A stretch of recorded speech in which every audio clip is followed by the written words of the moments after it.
Bangladesh Day to be observed on the 12th of December every year as Cabinet approves proposal.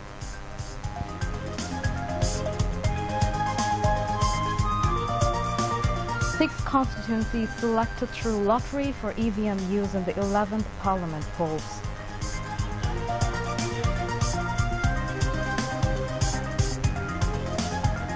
Awami League not concerned about party leaders as party always evaluates hard-working leaders, says Obadu Kader.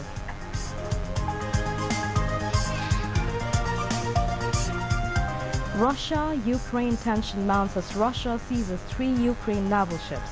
UN Security Council meeting convened, Ukraine Parliament in emergency session. And England beat Sri Lanka 3-0 in Test series. Assalamu alaikum, welcome to News at 10 on BTV, BTV World and BTV Chattogram Center. I'm Tazrian Ruby Sharma. And I'm Mashrufa Hussain. You've just heard the headlines. Moving on to the details.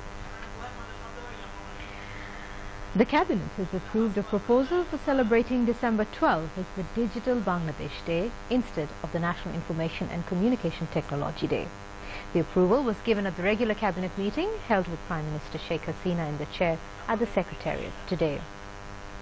The Cabinet gave the final approval to the draft of the Bangladesh Film and Television Institute Amendment Law 2018 aimed at further flourishing mass media like film and television. The draft law proposed to reduce the number of members of the governing body of the institute to 4 to 6 from existing 5 to 7. Of them, a teacher of the institute and a filmmaker would be nominated by the government to ensure involvement of teachers of the institute and eminent personalities related to the film industry.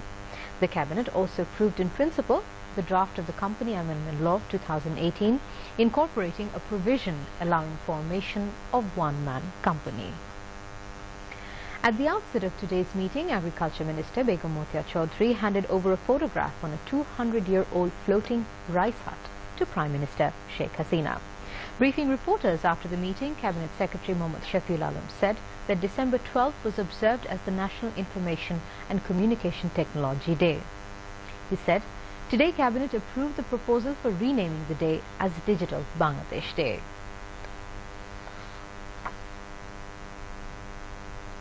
The electronic voting machines, EVMs, will be used in 6 constituencies in the 11th parliamentary elections. The constituencies are Dhaka 6 and 13, Chattogram 9, Rangpur 3, Khulna 2 and Satkhira 2. The Election Commission chose the 6 parliamentary seats out of 48 this evening through an open lottery in presence of journalists. Election Commission Secretary Helaluddin Ahmed and Additional Secretary Mokhlisur Rahman were present amongst others.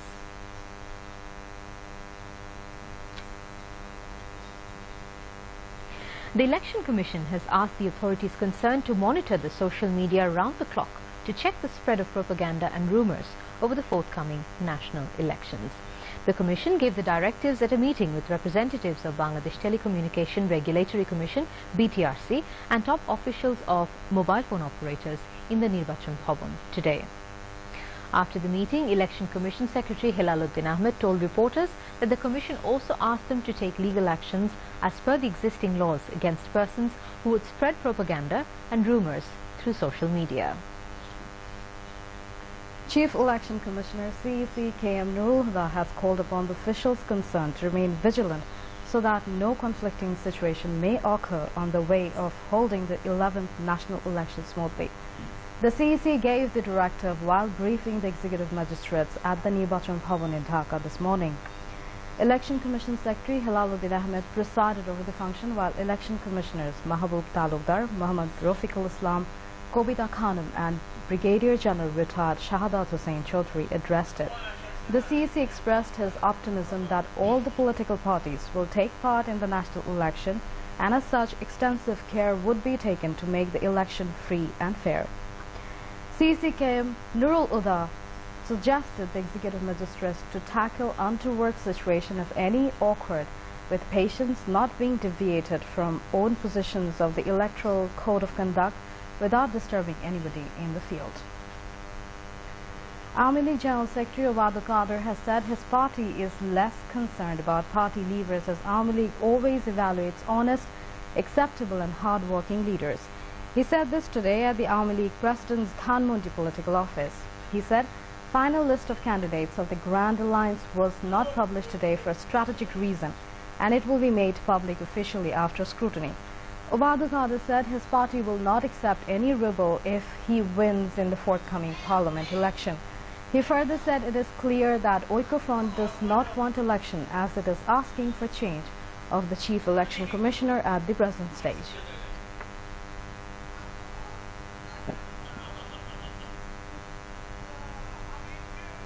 National Parliament election is knocking at the door, and discussion, exchange of views going on at every corner of the country. Citizens are not away from this phenomenon. Talking to BTV, some of the witnesses of developing Bangladesh expressed their thoughts over upcoming general election. One said load shedding of electricity was a regular disturbance. It was 2 hours per day in his locality, but now it is no more occurs in a week even. Other persons said allowance for the elderly, student stipend, widow allowance program and some other remarkable development initiatives has begun. So people need a government that will work for the betterment of the marginal people. One of the interviewees said that when election is nearby, some people, unnamed political leaders, signboard-based political parties come forward to seek vote. They try to create issues, form some source of a unity and try to convince people to grab state power. They must be resisted. Now, international news.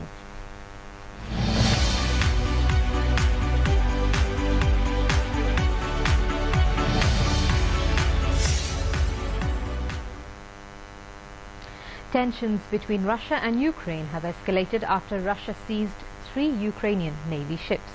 The 3 ships were sailing off the coast of Crimea, which was annexed by Russia in 2014 when they were seized.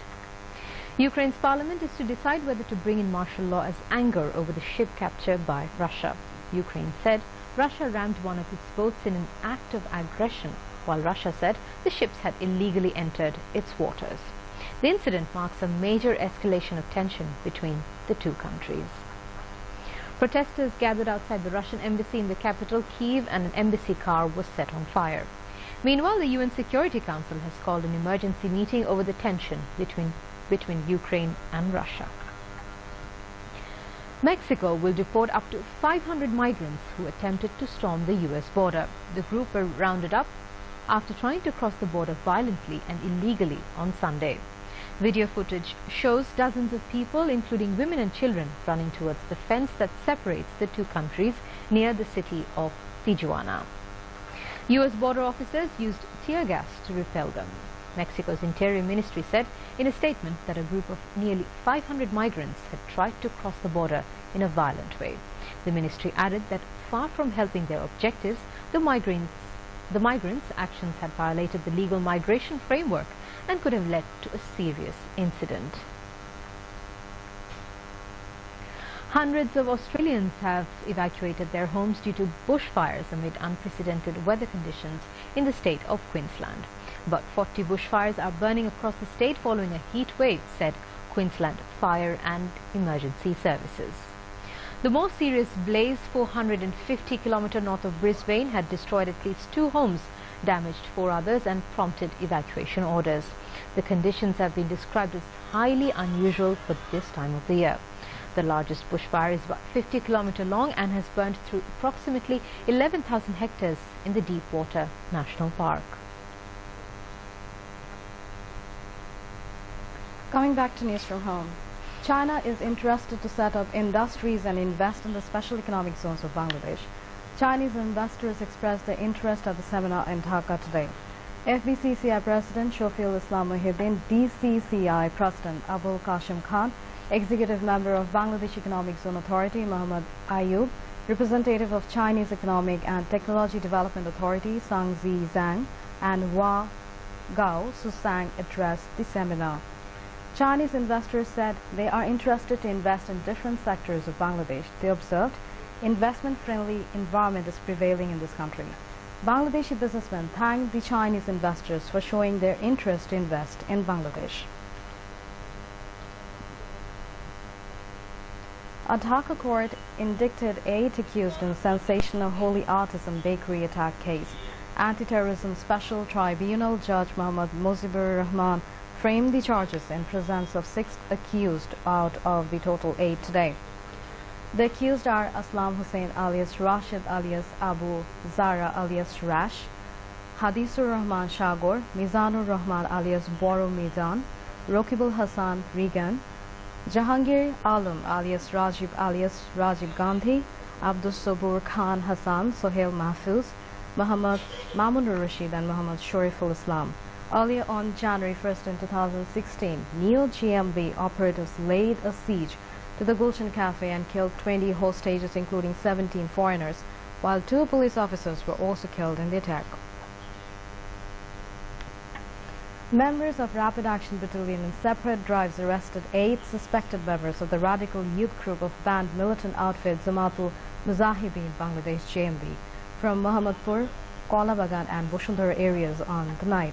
A joint team of RAB 1 and 2 conducted the drives and arrested the GMB members along with militant books, laptops and mobile phones, said a RAB text message.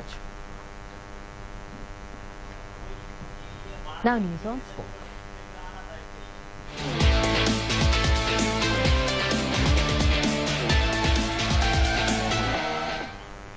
England beat host Sri Lanka by 42 runs in Colombo Test today and won the 3-match series by 3-0. Chasing the victory target of 327 runs, Sri Lanka started their 4th day's batting with an overnight score of 53 runs for 4. The hosts were all out on 284 runs in their second innings. Moeen Ali and Jack Leach bagged 4 wickets each for England in the second innings. The English were all out on 230 runs in their second innings. Sri Lanka scored 240 runs in their first innings in reply of England's 336 runs.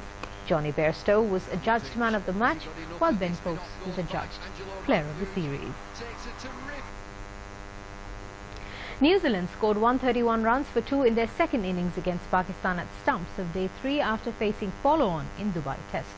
The Kiwis are trailing by 197 runs at the end of the day.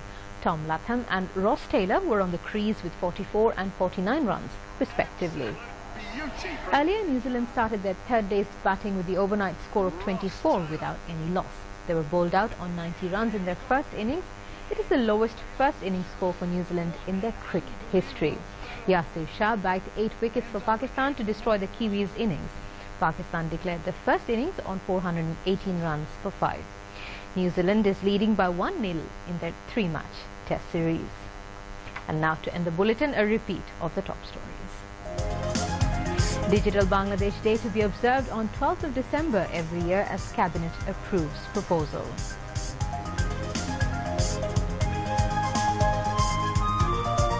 Six constituencies selected through lottery for EVM use in 11th Parliament polls.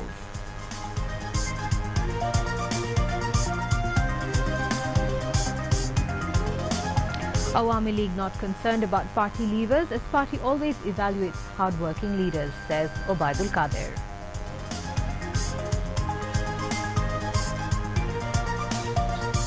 Russia-Ukraine tension mounts as Russia seizes 3 Ukraine naval ships. UN Security Council meeting convened. Ukraine Parliament in emergency session. And England beat Sri Lanka 3-0 in Test series. That's all from the newsroom for the moment. Thank you for staying with us, and we invite you to watch our 11:30 Bangla News.